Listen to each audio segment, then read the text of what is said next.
The quiet conquest continues. Empires rarely fall in a single moment.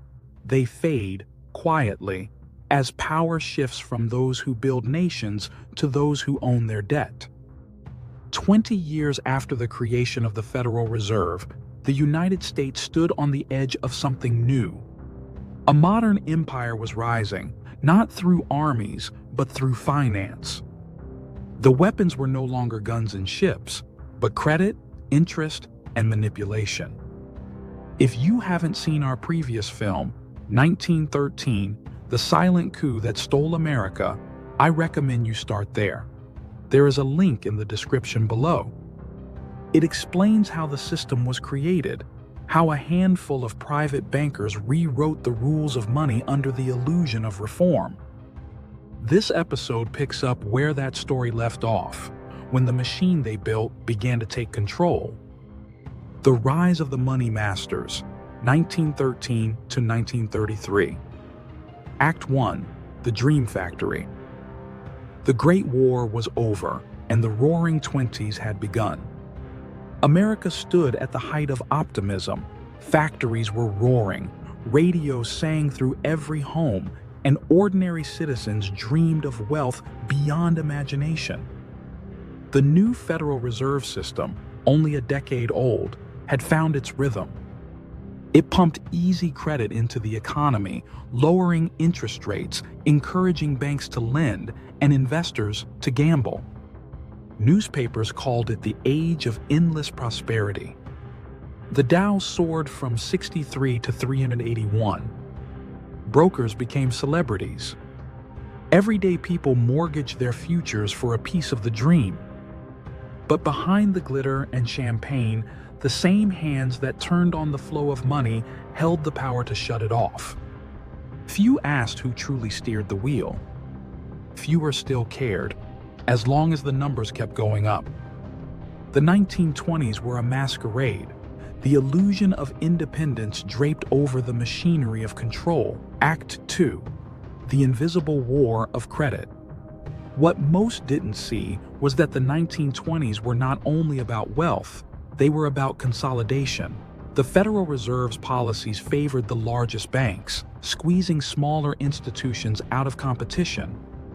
Each rate change, each lending restriction shifted the balance of power. The Fed became the quiet general in an invisible war, a war fought not with bullets, but with balance sheets. By 1928, the warning signs were clear.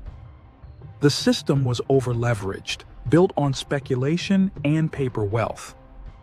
But the bankers didn't pull back, they doubled down. That year, the Federal Reserve began raising rates, cutting the flow of cheap credit.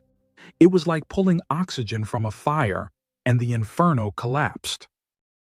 In October 1929, the markets fell. The ticker machines couldn't keep up.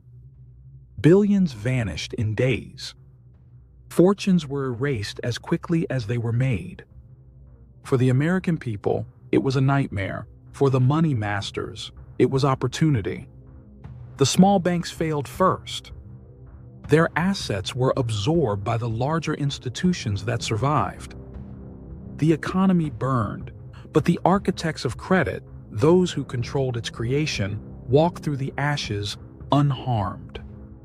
Act 3, Crisis as a Ladder. By 1930, America was in freefall. 1 in 4 workers was unemployed. Farmers lost their land.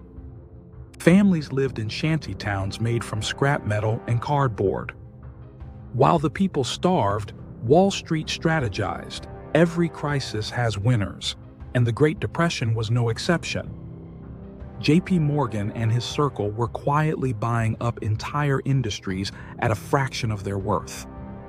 Railroads, utilities, and banks all consolidated under fewer names. And as chaos reigned, the Federal Reserve, the very institution meant to prevent collapse, sat silent, refusing to increase liquidity when the nation needed it most. Some economists now argue this was deliberate, a strategy to break the system and rebuild it under even tighter control. When Franklin D. Roosevelt took office, the nation demanded stability.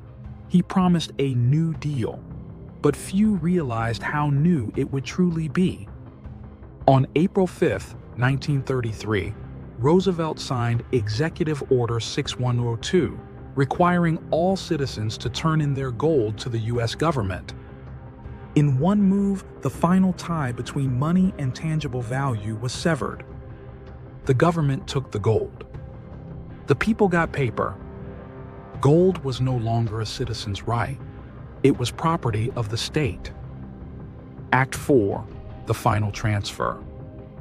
The public believed Roosevelt's order was to stabilize the economy.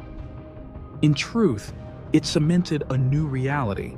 Money itself was now a government-issued promise, backed by nothing real. Behind the scenes, the Federal Reserve coordinated closely with the Treasury, ensuring control of every ounce of gold that entered the vaults.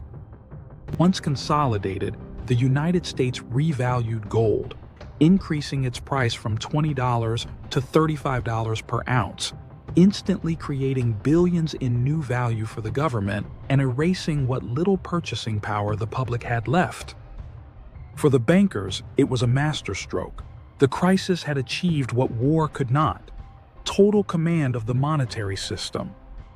From that moment forward, money would be debt, created through loans, owed back with interest, and controlled by a small, unelected board of governors.